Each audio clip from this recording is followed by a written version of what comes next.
नमस्कार। ABC news में आप सभी का बहुत स्वागत है और मैं हूं आपके साथ अनुपमा खोपरे। तमिलनाडु में 23 अप्रैल को विधानसभा चुनाव है, लेकिन उससे पहले सियासी दांवपेच कसे जा रहे हैं। अब इसी बीच में बीजेपी ने अपने 27 सीटों पर उम्मीदवारों के नाम सामने रख दिए, जिसके बाद में सियासी सवाल भी खड़े होने लगे हैं। क्यों? क्योंकि यहां पर बीजेपी के कद्दावर नेता के अन्नामलाई का नाम नहीं है, यानी कि वो इस बार विधानसभा चुनाव नहीं लड़ रहे हैं। अब इस बीच में सियासी अटकलें तेज हो गई कि आखिर ऐसा क्या हुआ कि अन्नामलाई, जो कि बीजेपी के कद्दावर नेता कहे जाते हैं, पूर्व प्रदेश अध्यक्ष है, उसके बावजूद भी के अन्नामलाई का किसी भी सीट पर नाम नहीं सामने आना कहीं ना कहीं सवाल खड़े कर रहा था, जिसके बाद में बवाल भी मचा। देखिए, हम सभी जानते हैं कि 2019 में बीजेपी तमिलनाडु में लगभग निष्क्रिय पार्टी थी, लेकिन धीरे धीरे काम हुआ और के अन्नामलाई ने 2024 के लोकसभा चुनाव तक पार्टी को एक बड़ी पहचान दी। कैसे? आपको बता दें कि तमिलनाडु में अगर बात करी जाए तो मुख्य मुकाबला डीएमके और एआईएडीएमके के बीच ही देखने को मिलता है, लेकिन यहाँ पर 2019 में बीजेपी का जो वोट शेयर था लोकसभा चुनाव में, वो था 3.9%। जो 2019 से 2019 में 3.9% वोट शेयर था, जो बढ़कर 2024 में 11.2% वोट शेयर हुआ। और इसके लिए सबसे महत्वपूर्ण भूमिका इसमें निभाई है के अन्नामलाई ने। जी हाँ, के अन्नामलाई वो नेता थे जिन्होंने बीजेपी के लिए काफी ज्यादा काम किया और एक अच्छी बलबूते पर कहा जा सकता है, क्योंकि किसी भी पार्टी के लिए सबसे बड़ी बात होती है कि 3% से सीधे 11% वोट शेयर होना, और इसमें सबसे महत्वपूर्ण भूमिका निभाई थी के अन्नामलाई ने। अब इस बीच में ऐसा क्या हुआ कि बीजेपी ने के अन्नामलाई को एक भी सीट पर चुनाव नहीं लड़वाया है, या इसके पीछे कोई बड़ा राजनीतिक दांव कहा जा सकता है? तो आपको बता दें कि अब इस बात से खुलासा हो चुका है। एआईएडीएमके और बीजेपी दोनों का गठबंधन है तमिलनाडु में। अब ये दोनों गठबंधन के तहत चुनाव लड़ रही है। 234 विधानसभा सीटें हैं, जिनमें से 27 विधानसभा सीटों पर बीजेपी चुनाव लड़ रही है। दरअसल बीजेपी का मेन फोकस यहाँ पर इस बात पर है कि वो ज्यादा सीट पर चुनाव नहीं, बल्कि ज्यादा सीटें जीतना चाहती है, और उसने वही सीटें एआईएडीएमके से ली है जहां पर बीजेपी की ज्यादा उम्मीदें हैं जीतने की, और ये स्ट्रेटेजी बीजेपी तमिलनाडु में आजमा रही है।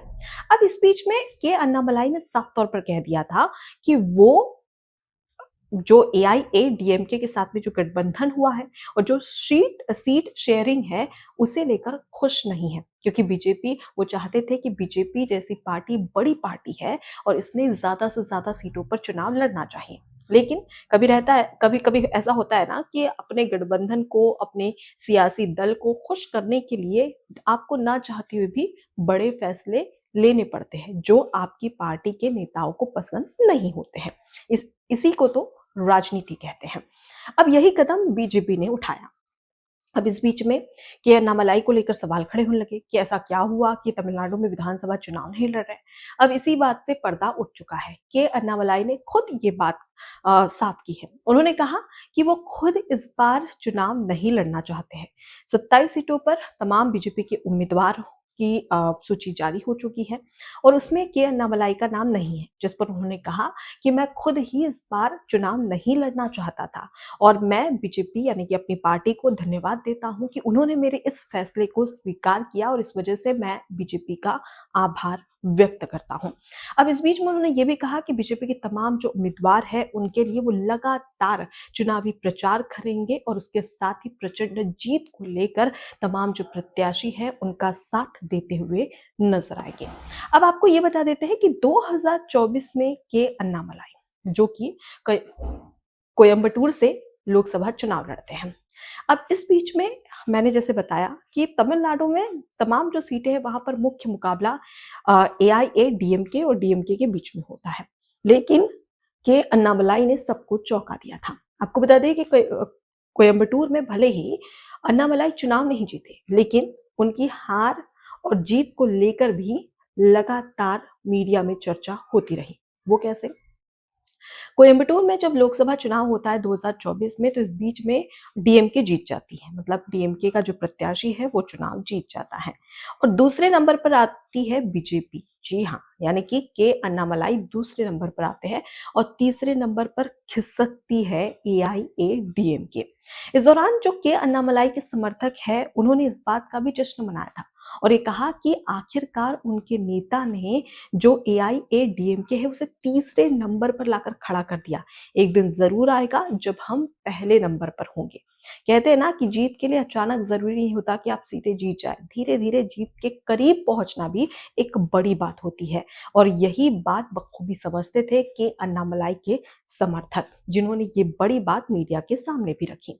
अब यहाँ पर तमाम जो सियासी दांवपेच है वो आपने समझ लिया। देखिए, तमिलनाडु में अगर देखा जाए तो तमिलनाडु की जो सियासत है वो एआईएडीएमके और डीएमके के बीच में घिरती हुई, इर्द गिर्द घूमती हुई नजर आती है।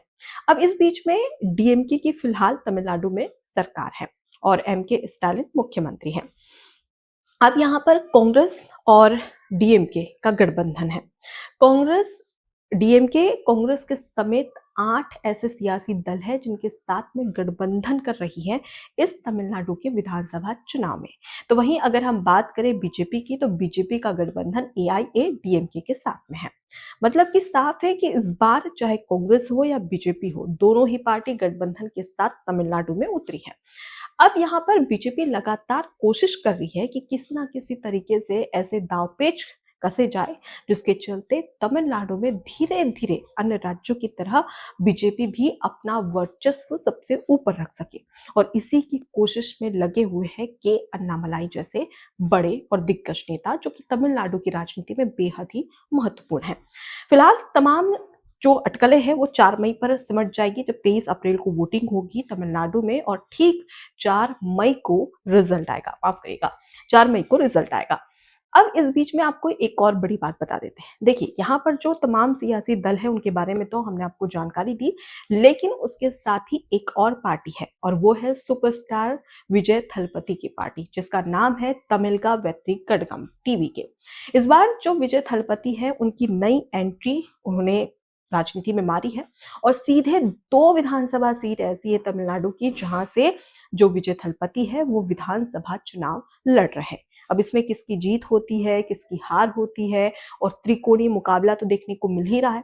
टीवी के एआईएडीएमके और बीजेपी का जो गठबंधन है उसके बीच, और उसके साथ ही कांग्रेस समेत 8 जो सियासी दल है और डीएमके। तो यानी कि कुल मिलाकर त्रिकोणीय मुकाबला यहाँ पर विजय थलपति ने लाकर खड़ा कर दिया है। अब देखना दिलचस्प होगा कि इनमें से किसकी जीत होती है और कौन ज्यादा सीटें जीतता है। फिलहाल तमाम सियासी समीकरण को लेकर आपकी क्या राय है, कमेंट बॉक्स में जरूर बताएं। नमस्कार। एबीसी हिंदी न्यूज, आज ही जुड़िए हर खबर के साथ